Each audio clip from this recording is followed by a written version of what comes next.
हम थोड़ा सा नीचे जा रहे घूमने और भी चलते नीचे सीढ़ियाँ उतर रहे फिर देखते हैं नीचे क्या हो रहा है। आ गए बाहर और वसीम साहब खा रहे हैं क्या चिप्स। क्या हाल है, क्या खा रहे हो? थोड़ी सी बड़ी मिर्ची भी डाल। चिप्स खा रहे हो? अच्छा चिप्स खा रहे हो वसीम। बस आया हुआ हमार और मैं और हमार। क्या हाल है भाई? अरे भाई ठीक है। आ जाते हो और बताते भी नहीं हो कि मैं आ गया। अरे भाई अचानक ही आते हैं हम। अचानक आ जाते। हाँ चलो जी, तो चलते हैं फिर दिखाते हैं कहाँ जाना है। हमने इतिहास पर आए हुए और ये रही इतिहास। हाँ मैं आ गया जा रहे हैं आज इम्तियाज। देखते हैं भी इसमें क्या लेना है सामान।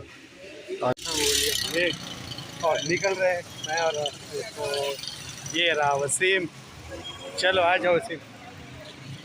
तो चलते हैं जी घर की तरफ। जो कुछ बोला वो ले आई फिर कहाँ पर किस्मत हमें कहाँ से। ये तो वही जगह है आते थे जहाँ रहमतुल्लाह बरकातहू। मेरी यूट्यूब फैमिली अल्लाह कर हंसते रहे बसते रहे आबाद रहे शाद रहे। मेरी सदा दुआ होती है सबके लिए भाई। जो बीमार है अल्लाह ताला उन्हें शिफा दे और जो घरों में परेशान है घर में और जो अपनी रोज़ी और मजदूरी के लिए परेशान है अल्लाह ताला उन्हें रोज़ी दे और उनकी परेशानियां हल फरमाए।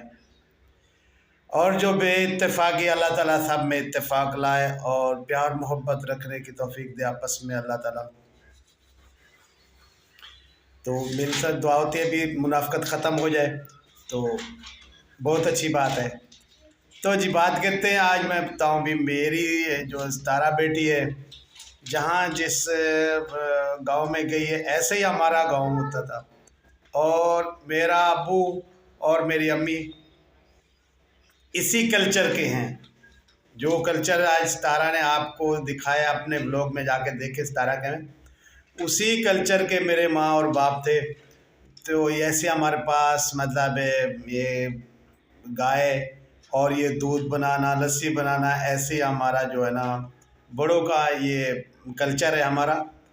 और हमारे पास मेरी वालदा के पास अल्लाह ताला उन्हें जन्नतुल फिरदौस अता करे वो उनके पास भी ऐसे ही गायें होती थी और ऐसे दूध बनाते थे। और जो हमारे बड़े थे ऐसे कपड़े भी ऐसे पहनते थे। हमारा कल्चर है शुरू का।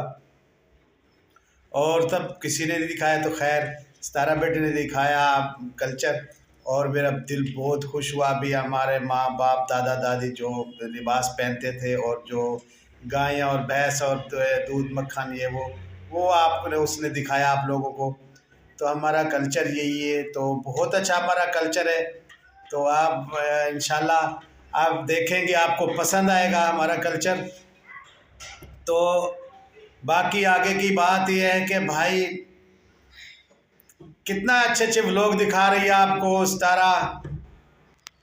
अच्छा जी तो बता रहा था भी हमारा ये कल्चर है माँ बाप दादे का दादी का भी हम हमारे नाना नानी सब भी हैं यही कल्चर था। यानी हमारा माल मवेशी था कोई इतना बड़ा हमारा कारोबार नहीं था। तो अल्लाह ताला जन्नतुल फिरदौस अता करे मेरी वालदा वालिद को। तो हमारा यही कल्चर था भाई। तो जब ये चीज़ें हम देखते हैं जब गांव जाता हूँ या जैसे तारा बेटी ने दिखाया तो मुझे अम्मा और अब्बू याद आ जाते हैं और हमारा बचपन याद आ जाता है और भाई यासिन याद आ जाता है। अभी ऐसे ही हम रहते थे और हम दूध और मक्खन ही खाते थे भाई। इसी मक्खन से पले हुए हम। तो अच्छे अच्छे हमारे देसी घी मिलता था खाने मिलते थे हमें। तो जी ये हमारा कल्चर दिखाया तारा बेटी ने मेरा दिल बहुत खुश हुआ। और आप भी देखें ऐसे ही मतलब गांव के मज़े होते थे हमारे जब बचपन होता था। तो ये मुनाफ़क़त नहीं थी जो अब चल रही है जो हो रही है अभी बातें ये नहीं थी। तो हमारे यहाँ प्यार मोहब्बत और वो था। और दूसरी बात ये कहता हूँ जी अपना मुल्तानी साहब तो आपने जो कौसर की भी नकलें और ये किया वो मतलब अपने ख्याल में तो आपने ठीक किया लेकिन वो लोग देखने वाले ये समझे कि अभी आपको शायद किसी ने बोला है भी आप ऐसे करें। खैर आपने जैसे वो मामू नदीम दिखाते थे फिर आज आपने कौशल बन के दिखाया तो कमाल कर दी। खैर तो ये था जी हमारे अपना लेकिन वो साजिद को भी नहीं दिखाना चाहिए था। अभी वो अगर वो सालन पूछ रहा है अभी इसमें मिसाला है या नहीं, वो नहीं बोल रही थी, तो फिर वो व्लॉग में नहीं लाना चाहिए था। खैर, हर किसी का अपना मैटर है भाई, वो उसने दिखाया जो रियल है वो दिखाया उन लोगों ने, ठीक है।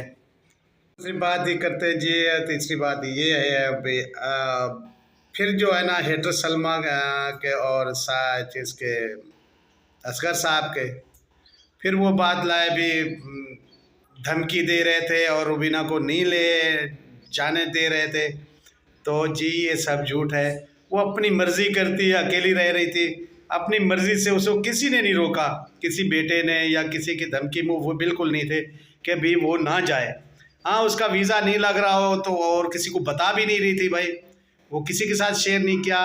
बेटों के साथ भी मतलब उसने सुबह जामने के वक्त कहा भी मैं जा रही हूँ, और मुझे जब एयरपोर्ट पहुंची फिर मुझे भी कॉल की, भाई जो हमारे आपस में झगड़े थे उनके लिए तुम भी मुझे माफ़ करो, मैं भी तुम्हें माफ़ करती हूँ। तो हम लोगों ने आपस में एक दूसरे को भी माफ़ किया। हम लोगों ने बोला भी ज़िंदगी 2 दिन की रहे ना रहे, तो फिर मिले या ना मिले, तो जो आपस में हमारे तनाज़े थे वो ख़त्म करते हैं।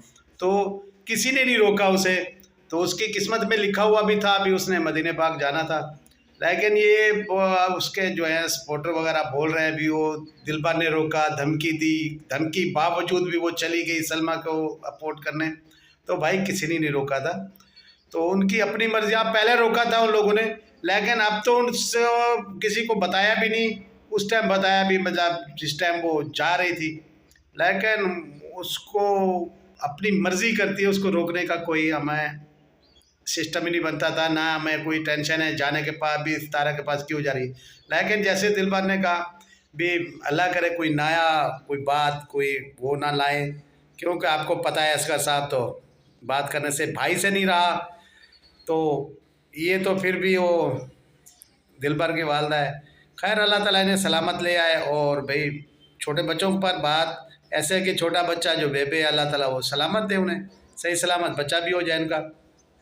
तो हमारी भी छोटे बच्चे से कोई मुखालफत नहीं है, बस इनकी बातों से जो इन हमारे ख़ानदान को गंदा किया है इनसे हमारी ज़रूर मुखालफत है और रहेगी। सलमा से और असगर से मुखालफत रहेगी। बहुत इन लोगों ने हमें गंदा किया, जीने का नहीं छोड़ा। तो यूट्यूब पर ये बातें ख़त्म ही नहीं हो रही क्या भाई असगर ने क्या किया और सलमा ने क्या किया। तो अल्लाह ताला ने जैसे उसका हाथ पकड़ा, तो उदाइस और बुराई चाहे तो क्या होता है, वही होता है जो मंजूर खुदा होता है। तो देखो सितारा कैसे अच्छे से घूम रही है फिर रही है आप लोगों की दुआओं से जी। तो जो हमें देखने वाले हैं, मेरी फैमिली को जितना देख रहे हैं आप सबको प्यार करते हैं। मैं सबके लिए सलाम कर रहा हूँ आप लोगों को। आज का व्लॉग मेरा यहीं तक था। अगर व्लॉग अच्छा लगे तो लाइक शेयर और कमेंट्स अच्छे करना। तब तक के लिए अल्लाह हाफिज़। मिलते हैं कल कुछ आप लोगों के लिए फिर कुछ अच्छा लेके। अच्छा जी, तो बात करते इस हमारे ख़ानदान पर बहुत बातें करती है शबनम। शबनम व्लॉग है कोई, तो भाई हमारे ख़ानदान पर बहुत बातें करती है। पहले मेरे ऊपर कर रही थी, आज फिर तुम दिलबर पर कर रही हो कि उसकी माँ का और उसका मामला है। लेकिन तुमने बीच में जो है ना मर्च मसाला अपना ज़रूर डालना है। और किसी को बेगैरत कहने से पहले बंदा औरत पहले सोच ले बे मैं किस मर्द को कह रही हूँ, क्यों कह रही हूँ। तो भाई उसकी माँ बाप का मसला है, वो माँ के बारे में बोल रहा है, तो तुम्हें वो उसकी बच्चियों तक चली गई हो, तुम्हें शर्म आनी चाहिए। ठीक है, शर्म करो कुछ। हमारी बच्चों के बारे में बात करती हो और दिलबर के बारे में कह रही हो कि फ़लान है, माँ गैरत है, फ़लान है। तो पहले तुम जो है ना बहुत गैरत वाली हो। मैं औरतों के बारे में ऐसे नहीं बोलता, बहुत गैरत वाली हो। गैरत अपने पास रखो और मेरे बच्चों के बारे में ऐसे बात नहीं करना, नहीं तो हमसे भी मतलब ऐसे मुंह से ऐसे गंदे अल्फाज निकलेंगे, अच्छी बात नहीं है। तो शबनम जी मैं आपको कह रहा हूँ कि आज के बाद हमारे बच्चों पर और हम पर बात हमारे ख़ानदान पर नहीं करना। हमारा ख़ानदान गंदा है तो आप तो हमारे नाम के थंब लगाते हैं ना, क्यों लगाते हैं। तो आज के बाद मेरे ख़ानदान की बात मत करना, ठीक है। अच्छे लफ्ज़ों से याद करना, बुरों से किया तो फिर हम भी बुरों से लफ्ज़ों से करेंगे तो अच्छी बात नहीं है, ठीक है। रिएक्शन देता मुझे बहुत अच्छा आता है। तो आजकल मेरा चैनल भी रिएक्शन वाला बना हुआ है, समझा ना। तो आज मैं रिक्वेस्ट कर रहा हूँ आपसे, दूसरे दिन फिर रिक्वेस्ट नहीं करूँगा। फिर जैसे करनी वैसे भरनी होगी। तो यूट्यूब फैमिली, आपको आज हमारा व्लॉग अच्छा लगा होगा। अच्छा लगेगा। अच्छा लगे तो लाइक और शेयर करना। तब के लिए अल्लाह हाफिज, बाय बाय, टाटा। टाटा।